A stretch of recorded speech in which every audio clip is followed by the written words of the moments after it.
Byron Donalds is here now.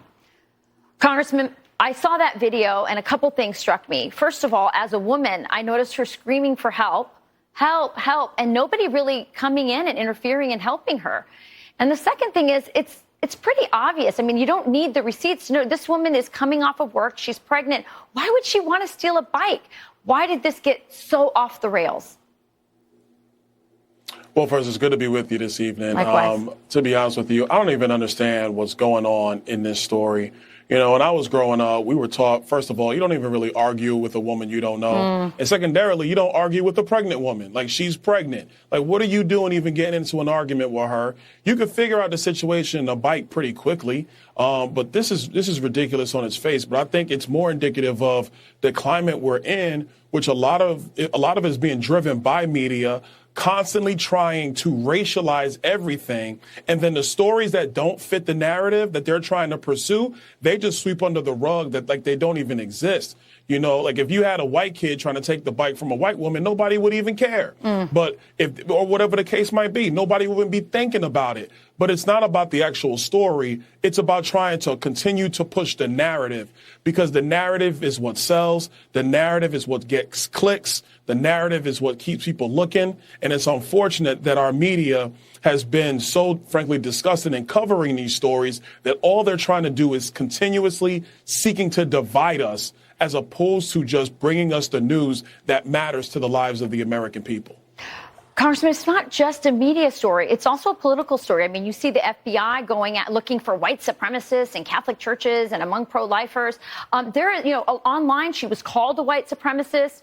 So there's clearly a political angle that the Democrats benefit from. She was also called Karen. And I have to tell you, I'm so sick of that term, Congressman. There is no way that term is obviously used to demean white women. And the reverse of that would be, a pejorative term for black women would not be tolerated. No, I agree. That's exactly what those terms are used for. But I also agree with what you're talking about. Look, the Democrats use race to help them in elections. Let's be 100%. They use the fear and the anger of something in our country that was disgusting.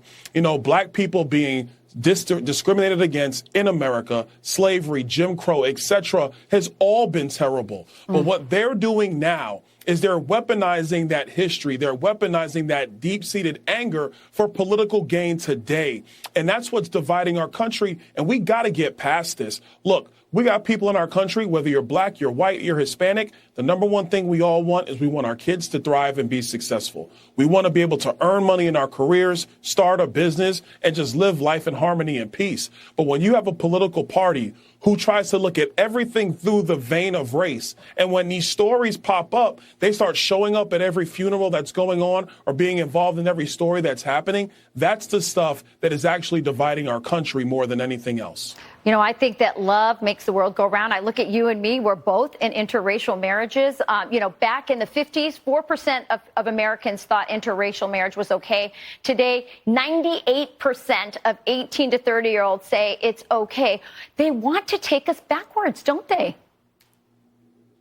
No, I agree, because, look, let me say it this way. I'm in an interracial marriage. Interracial marriages are cool, to be frank, unless you're dealing with a black Republican. Because if you're a black Republican, then being in an interracial marriage ain't cool. Yeah. And that's just the facts of the matter. And I would dare any Democrat or any pundit to debate me on that. We got to get past this stuff. We can't be using race to weaponize our politics and to weaponize our media. It's disgusting, and it's got to stop. Yeah, well, I hope that this nurse sues the pants off of her employers. I hope she gets permanent maternity leave, because that's the only way people are going to learn, especially these employers who jumped on her and were as bad as everybody else online without getting the full story. Congressman, always great to have you on. Anytime. Thank you.